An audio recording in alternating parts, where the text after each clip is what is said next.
Did you know that in January, gym memberships typically see a spike of 25 to 50% increase in enrollments and check-ins, and around a 10 to 12% increase of annual sales being annual memberships? And then within 4 to 6 weeks, a significant portion, potentially majority, of those new memberships drop off. Their visits just stop happening. Yeah. Anyways, if you have a true scary story you want to send in, go to astheravendreams.com and click the button to send it my way. Or you can email it to astheravendreams@gmail.com. And of course, thank you.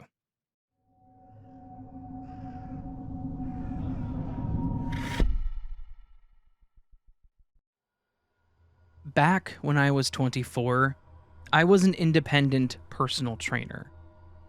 I didn't have my own office or gym, so I basically held my sessions with my clients at 2 nearby gyms. I had a membership to one, and after explaining my situation, they allowed me to promote my work there. I just didn't get commissions off the memberships, which was fine by me. My clients paid me specifically for sessions. I also had a few clients that preferred a local community recreational center, and they were all for me using their facilities, stating that I helped bring in more customers, which wasn't a lie. They let me display my business card and pamphlets at the front, which definitely helped me as well. All in all, I had a really good list of repeat and ongoing clients between the two locations that my session pretty much filled my days. One week, I was at the gym and had just finished a session with a client, maybe half an hour before this all took place. After they leave, I usually take some time for myself, maybe work out, clean up, and organize. Maybe shoot the breeze with some of the employees there. Over the years, I had gotten to know a few of them, so we would talk about things in our downtime. While I was picking up at one of the stations we were at, I noticed a woman that had started coming in regularly looking my way. She looked to be in her 50s. She was in expensive workout gear, like the kind with designer logos plastered all over.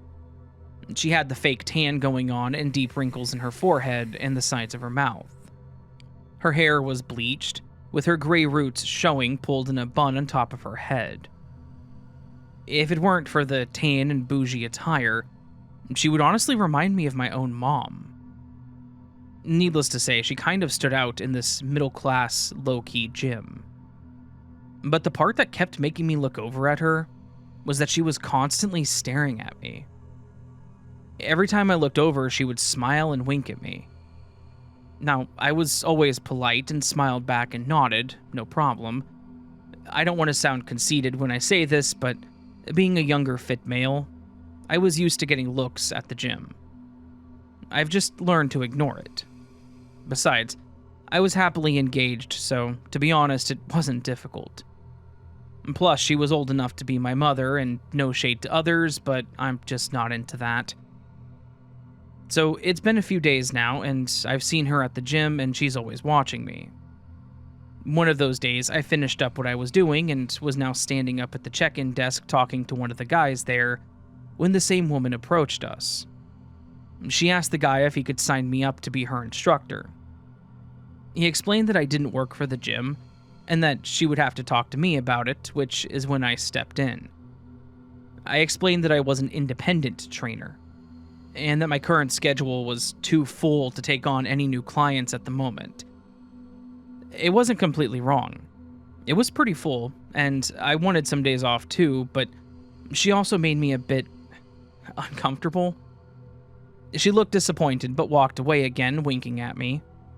The next day, she approached me right after my client had left. I was still packing my bag of supplies when she came over. She asked if I could help her again, and I declined.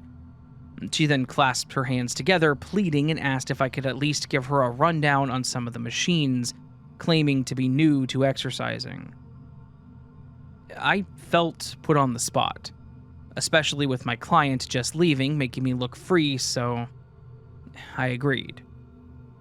I walked her through several machines and explained the different attachments, and what muscle groups they targeted. The entire time, she stood way too close to me. When I would step back to demonstrate something, she would close the distance again. At one point, I stopped talking to adjust the weight pin, and I felt her hand run down my arm. She started saying something about my arms, and I stepped away, and I tried to redirect her attention to the machine itself. She sat down and started reps, but did not take her eyes off me. It honestly creeped me out and made me feel really gross. She wasn't paying any attention to her reps, her form, or even her breathing, just staring at me. I told her that she was doing great and to keep working on it, and then I walked away, hoping that she wouldn't follow me. Thankfully, she didn't. I finished packing my stuff and gone out of there before she had time to stop me again. The next day she was back, and lucky me, she brought a friend. They were both dressed similarly, same bleached hair and makeup for the gym, and they both had that same predatory energy toward me. They both approached me and again asked me to be their instructor. I stayed polite and explained that I appreciated the interest, but I didn't have any openings at the time. But they wouldn't let up. They again begged me, and the friend said as she touched my forearm that they would be easy and would make it worth my time. I remained firm in my decision, and the First Lady again asked to just help her friend for the day. Once more, I was stuck. My first client wasn't going to be in for another hour. I got there earlier to wrap up some things and do a partial workout, so it would be awkward to sit on a nearby machine after telling them no. So I accepted, saying that I could spare about half an hour. I should have just said no. I should have stood my ground more, but I guess part of me that was taught to have manners was my weakness here. The entire session was a nightmare. They were giggling and whispering to each other like teenage girls. They even started asking me inappropriate questions about my personal life, and I did my best to steer the conversation. At one point, I was demonstrating a machine, per their request, and they were fawning over me. I stopped and stood up, immediately feeling uncomfortable. I told them that I was done and told them to have a good day. I went to walk away, and that's when I felt it. A hand squeezing my rear end. Hard.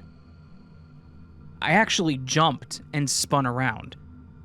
Both women were standing there, and the friend, the one who had groped me, winked, and they both started giggling.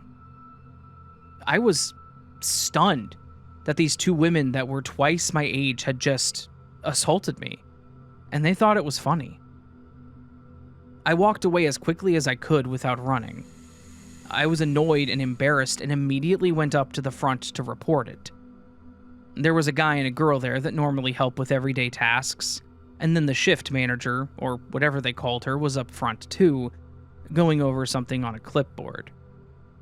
I told her what had just happened, and surprisingly, she was all smiles. She even laughed a bit, saying I should take it as a compliment. The other girls smiled too, and I guess they could tell by the look on my face that I wasn't happy about this reaction. I told her that I didn't find it funny whatsoever, because I was just assaulted. I even said that I would be in hot water if I tried that with a client. She again laughed and said that that would be completely different, and that they were just old ladies having fun. Needless to say, I was pretty pissed off. I grabbed my stuff and left, not knowing what else to do. If the manager wouldn't take me seriously, who else would? I went home that night and explained to my fiancée what had happened, and she was just as angry. She told me that since I don't get anything out of using their gym anyways, that I should stop going there, and I agreed. I planned to cancel my membership there sometime that week so they didn't charge me again. In the meantime, I contacted all of my clients that I saw there and explained that I would no longer be at that gym. I didn't tell them what happened or my experience with the workers there, trying not to bash them, even though I had every right to. Most of them understood and agreed to go to the rec center instead. Now at the rec center full-time, I finished up with a client and went to the showers to get cleaned up. I was supposed to be meeting my fiancée somewhere afterwards, so I didn't have time to go home and shower and change, so I brought my stuff with me to get ready. I was done with my shower, I had my pants on and was just putting on my shirt when I heard someone whistle. A catcall sort of whistle. I looked towards the sound, and that same crazy old lady is now standing in the entry to the men's shower and lockers. How the hell did she even find me? I didn't mention that I went here as soon as I saw her ogling me. So she either found my card, someone at the gym told her, or she was seriously following me. I was not going to back down this time. This time, I told her that she shouldn't be in there, and she didn't budge. She stood there, no lie, licking her lips and making these obscene hand gestures at me. I told her that she was a freak and that she needed to leave me alone, and she started walking toward me, making that same hand motion. I grabbed my phone and ran towards one of the restrooms there, thankful that they had individual rooms with doors that I could lock her out of. I ran to the bathroom and called the front desk. The guy that I saw when I got there answered, and I immediately told him who I was and explained that I was locked in the restroom with some psycho trying to get at me. He said that he was on his way, and within seconds, I could hear him telling her that she needed to leave. She still thought that this was funny, and was talking about how she couldn't help herself seeing me without a shirt on. He again told her to leave before he called the cops, and she finally walked away. When she was gone, he told me that I could come out, and I told him what went down at the other gym and how I vaguely knew who she was. This time, he took it very seriously. She had just applied for a membership there, so they declined her and told her that she wasn't allowed back, and asked me about calling the cops to make a report. And you can bet your ass I did. I told them what had happened, and he even asked me if I wanted a restraining order. Since I hadn't seen her outside of the gym, I declined, but did say that if her stalking went any further, I would go in and ask for one then. Thankfully, I never did see her after that. I saw her friend one time at a nearby grocery store, but she didn't even bat an eye at me. Maybe because she was with an older gentleman. But it just really pissed me off at the time. These two women that were old enough to be my mother treated me like some piece of meat, and when I, a male, reported it, it was just funny and harmless. That creeped me the hell out when she cornered me in the showers. No one should ever be put in that situation, no matter what you identify as. So, after that, I started learning self-defense techniques, and now I actually offer that as well as my fitness sessions. Everyone deserves to feel happy and comfortable, not only in their own body, but in public spaces, too.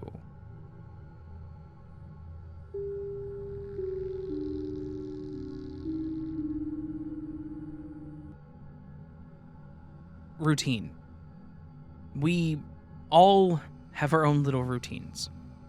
The things that we do sometimes daily and don't even think twice about it, because it's just what we do. Routine becomes our safety blanket, because nothing bad has ever happened before, right? Surely nothing bad will happen now. Now let's couple the burgeoning false sense of security and factor in something else that we have all, at one time or another, taken for granted. Public spaces. Generally speaking, if you're in a public place, like say a gym, for instance, you see a professional-looking logo on the sign and door. You see certifications and credentials on the walls. Possibly even awards that say something like, safest gym in ... And that further lulls our instincts into complacency. It's a professional business with credentials, licenses, insurance, and standards, right? That's certainly what Stacey Chavez thought on February 28th, 2011, when she walked into her gym 24-Hour Fitness. She had joined the gym back in January, and so far there had been nothing to suggest that anything about the establishment was unsafe. And so Stacey started her routine. Just another day, just another workout. Until it wasn't. Stacey took her spot at one of the incredibly sturdy and permanent-seeming free-motion weight machines and began her routine. At some point during her set, a large, solid metal back panel with no kind of give or leeway to it came unmounted. When it did, it struck Stacey in the back of the head. And here is where I'm going to pause for just a moment. Stacey was not misusing the machine. She hadn't set it to some kind of extreme weight. It was just a normal set on a piece of equipment that is regularly inspected and properly maintained. Shaken, and with her bell rung, Stacey went home and went back to her normal life. Except, for Stacey, after that day in February of 2011, there was no more normal life. Over time, it became obvious that something wasn't right. There were the headaches that would never quite go away, the bouts of random dizziness that would give her the choice of either sitting down or falling down. Then came the memory gaps, the things that she should have remembered but suddenly found eluding her. Scariest of all came those little moments where her personality was different. While it's difficult to say how soon she began experiencing these symptoms, what we do know is that by November of 2012, Stacey and her husband were filing a civil complaint against 24-Hour Fitness, both ordinary and gross negligence, and premises and products liability. For nearly another year, the public record is largely silent about whatever was going on within the legal proceedings, but such cases, especially this one that falls into the rhythm of being dragged out on purpose, tend to follow a pretty standard pattern. This would include any written discovery, depositions of staff, and maintenance personnel, and expert consultations on both the mechanical and medical sides. That large gap is one of the points during civil cases that heavily favor the corporate defendant. While the corporation is using the silence to mobilize armies of lawyers, the plaintiffs are dealing with more urgent realities, like loss of income, and adjusting to disability, be it temporary or permanent. Now, you remember that huge year-plus time gap that I mentioned? Between November of 2012 and October of 2013, 24-Hour Fitness filed a motion of summary judgment citing that the liability waiver bars recovery and that proper maintenance had been performed. On October 25th, 2013, they took it to court. In February of 2014, the trial court granted summary judgment in favor of the gym. And yes, I heard that collective hiss of outrage. But all was not lost just yet. At some point, after the judgment was granted in favor of 24-Hour Fitness, in July of 2015, the California Court of Appeals actually stepped in and took huge shots to announce its arrival. Firstly, the appellate court reversed the summary judgment on the grounds of the gross negligence claims, stating that waivers do not cover a charge of gross negligence. Secondly, they told the gym that not only do they not get to hide what had happened, but they were going to have to stand before a judge and try to defend themselves against these allegations. From the moment the suit had first been filed, 24-Hour Fitness was claiming that all of their machines were properly inspected and maintained. The court took them to task and demanded they show their work, their proof. When those logs were sat before the court, the lie was exposed. The logs were blank.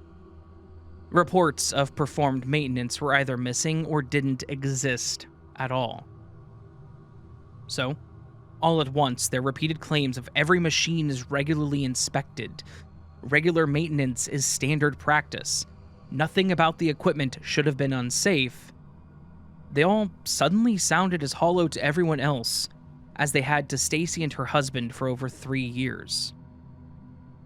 So, between the summary judgment being overturned, the lie they had been repeating for years being spotlighted for all to see, and the fact that Stacey Chavez had undeniable permanent damage as the result of their gross negligence, 24-Hour Fitness's entire argument collapsed around them.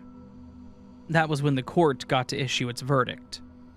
The California Court of Appeals has reversed the trial court's grant of summary judgment in favor of 24-Hour Fitness as it is related to the claim of gross negligence.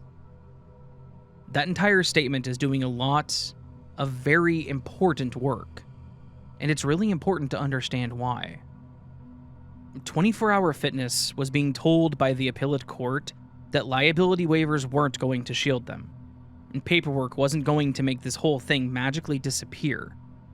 The unanswered question around inspection and maintenance were serious enough that it was going to be a jury, and not some waiver that was going to decide if the gym was negligent or not.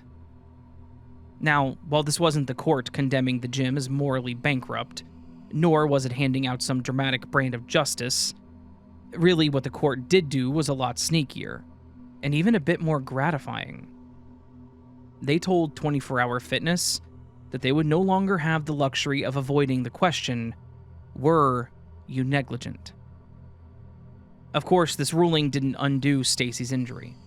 It didn't restore all the things that she and her husband had lost.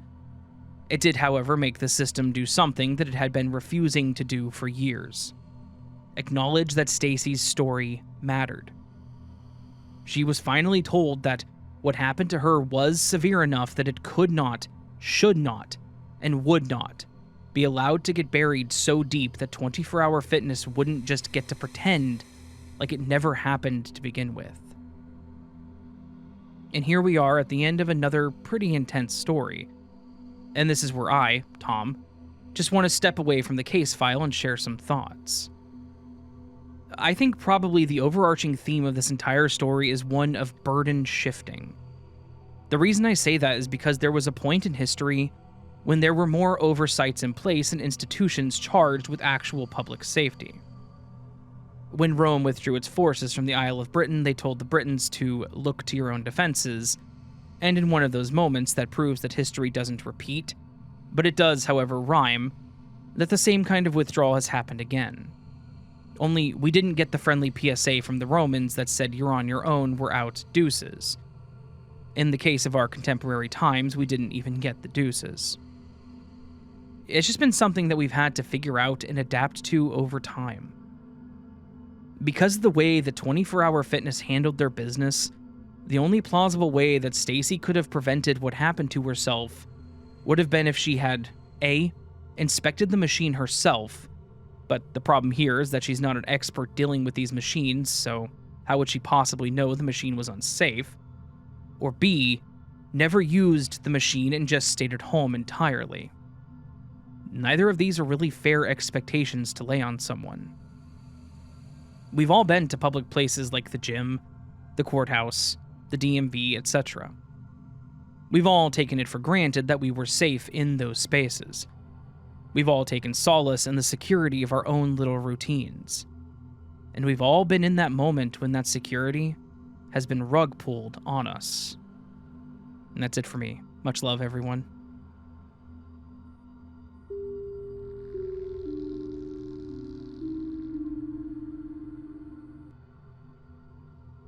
This happened to me back in 2018. At the time, I was 27 years old and was still getting over a pretty bad breakup. I'd been seeing this guy for 4 years and he just up and left, saying that I deserved better and that he couldn't make me happy. It made no sense to me because I thought we were happy and I was certainly happy with him. That was until about 2 weeks later, I learned that he had a girlfriend on the side that was now 7 months pregnant. I can put things together. So, it was pretty rough, and I finally got fed up with feeling sorry for myself and decided to make changes. I had gotten a promotion at work, I was moving into a better apartment, and I was ready to get back into shape. I started looking into local gyms and signed up for one that didn't have a ridiculous cost. It was a smaller gym, not a chain, which I also preferred. The building was, funny enough, part of a strip mall that was next to a well-known brunch place. The smell was always tempting during the day. When you entered, there was a row of treadmills, bikes, and ellipticals. To the right of the entrance were all the weight machines, The back corner had the free weights, and the far back was the larger equipment, like the obstacle course stuff. Sorry, I've never really used that stuff, so I don't know what it's all called. Lastly, the locker and shower rooms were on the far left. I'm not a morning person, so I usually went after work, or if I was off, I would go in the afternoon. The gym was not open 24 hours. They closed at 10 p.m., so I would get 2 hours in when I went to work. Another reason I liked that gym was because of its size.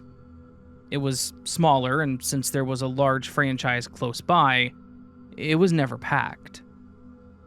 I hated gyms that were always busy, where you had to use the treadmill right next to someone, or where you had to wait for a machine to open up. It was uncomfortable, so this gym was always a relief to be in. It was a normal night. I usually started on cardio and then moved to the weights.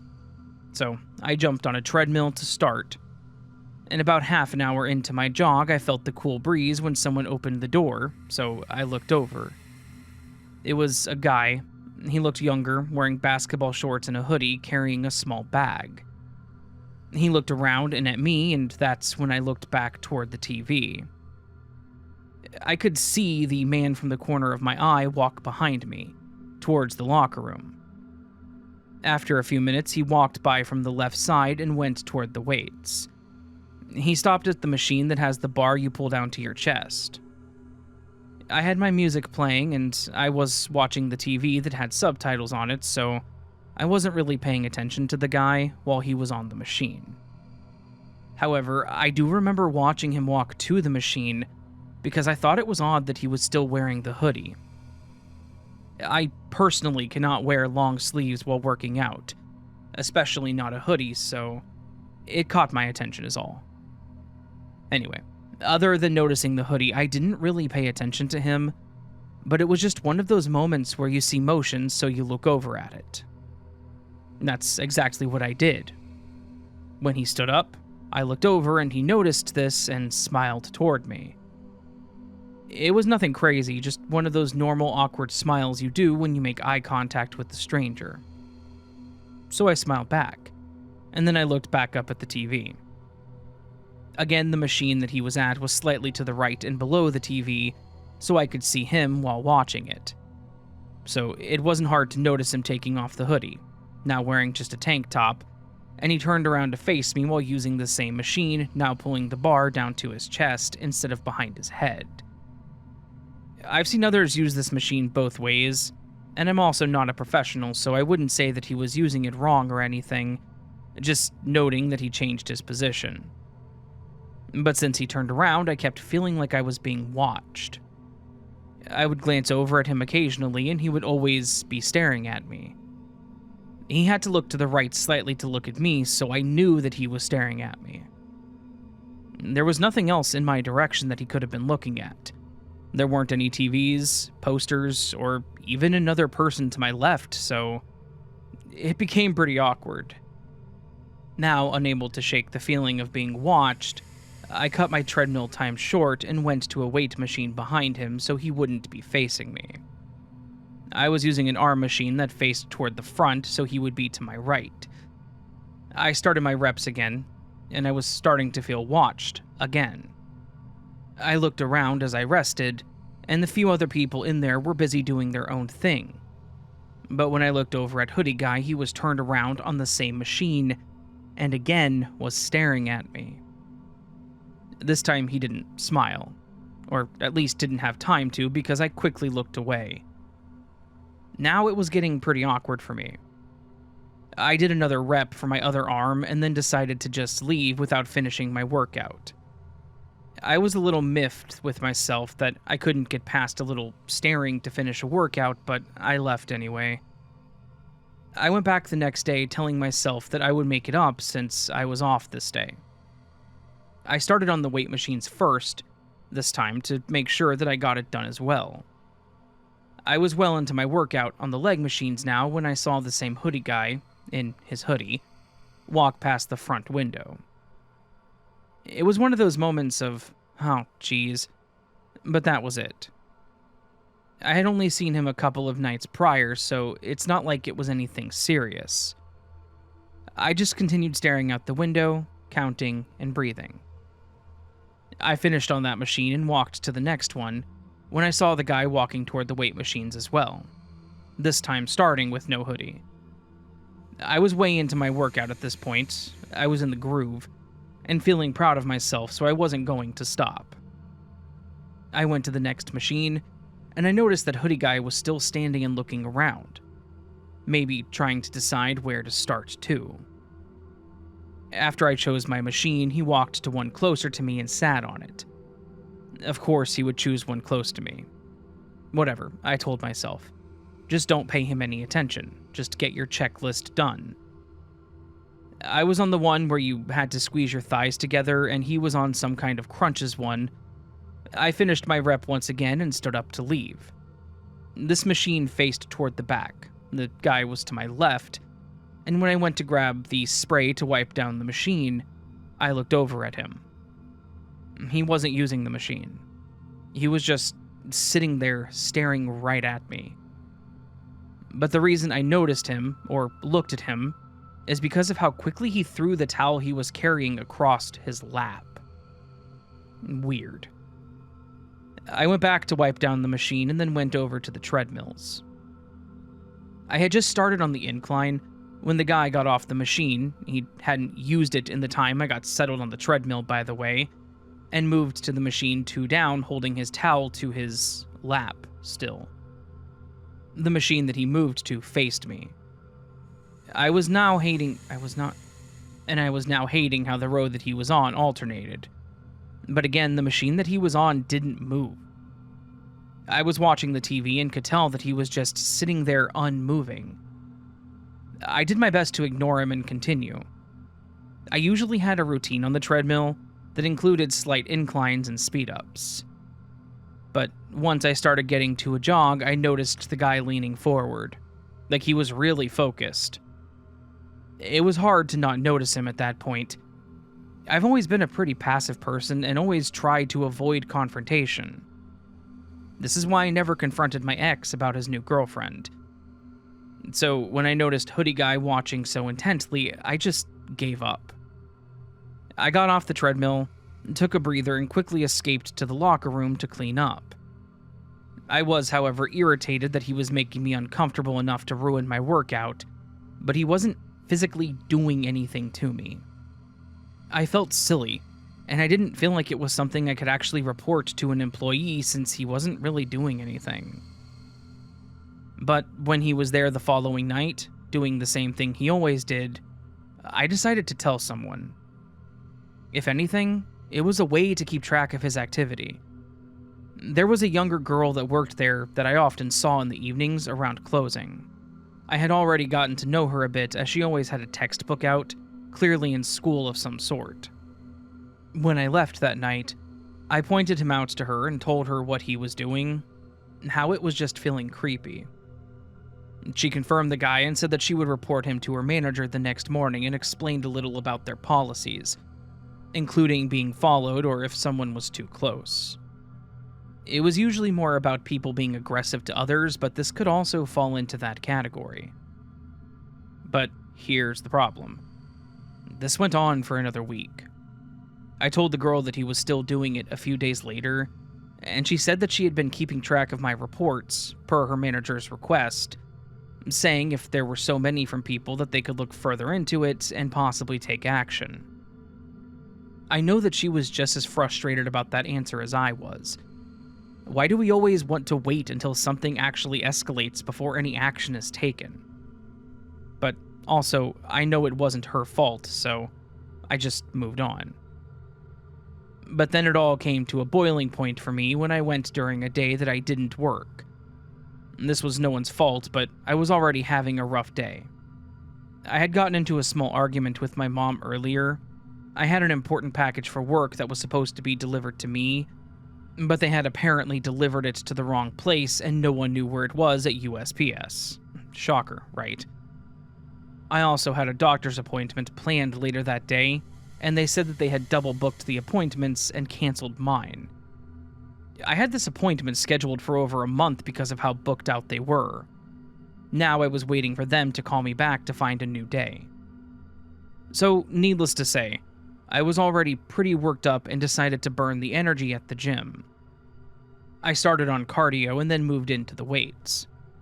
I was on one of the machines when I saw a hoodie guy arrive. Here we go again. No surprise, he spent little time in the locker room and then went to a machine near me. I didn't pay him any more attention. As I finished where I was, I stood and noticed not only the towel on his lap again, but also his phone there being held up by the towel. I moved on, and not wanting to deal with him, I went back to the free weights. I grabbed some weights and was using the small steps that were back there with it. I had it positioned sideways, so if he was watching, he would not get a good view of the front or the back, only a side profile. Apparently, he was still willing to make do. He moved from the machine that he was on to the closest one to the back, which was an arm machine. But he was more concerned about getting the towel positioned in his lap just right to hold his phone up, again. But instead of using the machine, he had his hands on his phone, looking down at the screen. It finally clicked. Was he taking pictures of me? I always had my phone on me too because I usually listened to music, but it was either in my pocket or in the phone holder on the equipment that I was using. This guy was clearly on his phone, tapping on the screen or something since he used both hands. I know I was really taking a chance here, but I was already in a bad mood, in an adrenaline rush and fed up, both with this guy and the employees not being able to do anything about him. So I took matters into my own hands. I put the weights back, took a breath, and calmly walked toward the guy. I watched him look up from his phone to me and smiled.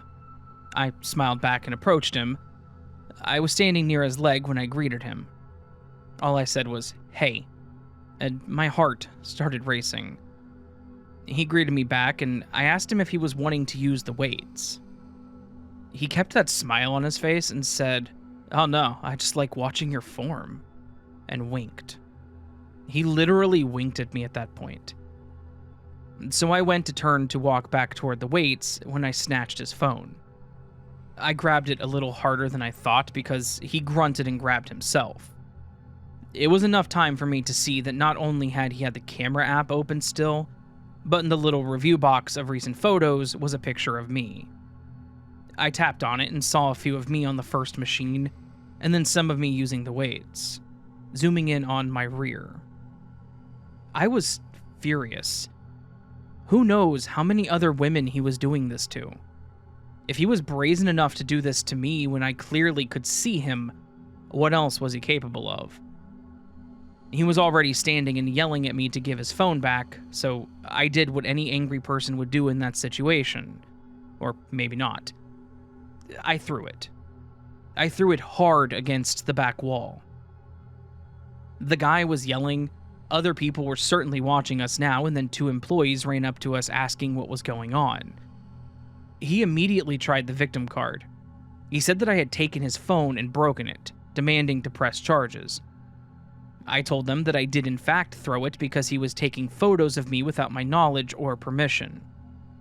The older lady told me that we both needed to gather our things and leave.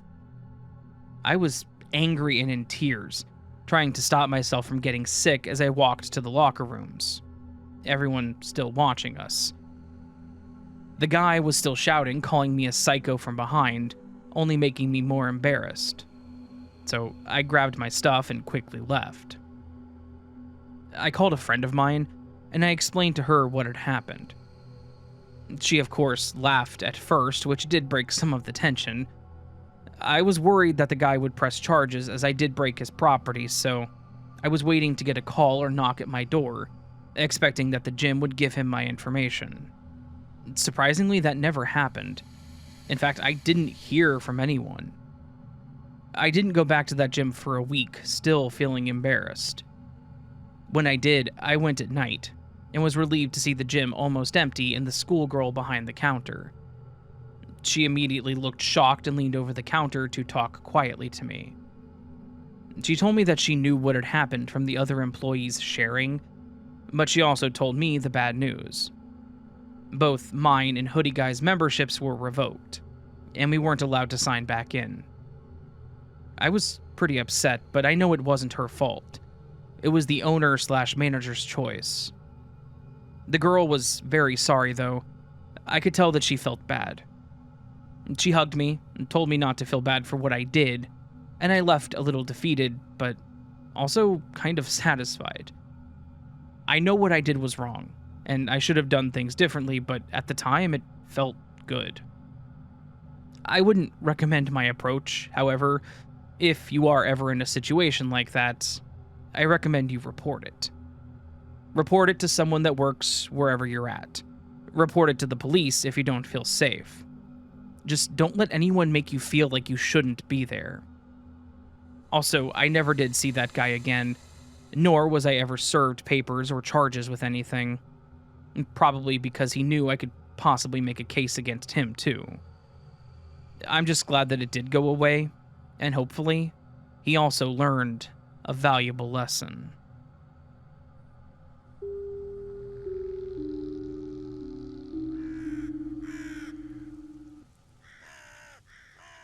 So that, my friends, was a collection of some scary gym stories. Never done gym stories. Interesting stories, to say the least. Unfortunately, it seems that the biggest theme with going to the gym and having a scary occurrence is people sexualizing and assaulting you. Fantastic. I've had gym memberships before. I had a Planet Fitness membership for a while that I did use for quite a significant amount of time. I admit I also did let it fall off and then just kept paying them and not going, which is one of those things that you do and you don't realize you're doing it, and then you're like, I need to cancel, and then they make it really hard because you got to go in, and then, yeah, anyway. I didn't hate it. I didn't hate going to the gym. I don't hate going to the gym. I don't hate working out. I know I'm a bigger guy, and I know I'm fairly unhealthy, I guess, in my sedentary lifestyle. I guess I do this all the time. I work at a computer all day, so I should really do more, find a community center or gym up here. I know one's been recommended to me. But if I do that, I'm waiting for flu season to end, because I don't want to catch the flu or COVID and all this crap going around. So many people are sick. Anyway, my point is, I've never had a scary experience at a gym. Other than, like I said, that process and trying to cancel, am I right? Hopefully you enjoyed the stories. If you did, please do hit that like button on the video. If you're new to the channel and liked what you heard, consider subscribing. That'd be tremendous of you. You can also leave me a comment with your thoughts, or how you're doing, or how your day is going, or if you have something you want to get off your chest, feel free to leave it in the comment section. I will try to comment back. I do my best. Just, yeah. Anyway, if you want to get early access to my content, you can join the Patreon, patreon.com/astheravendreams, or hit the join button down below the video, where as little as $1 a month to get early access to content and other things, depending on what you sign up for. If you're free some Saturday night, 6 p.m. Central Standard Time, I do live stream over here on YouTube. Some Fridays as well. Not as frequent, but some.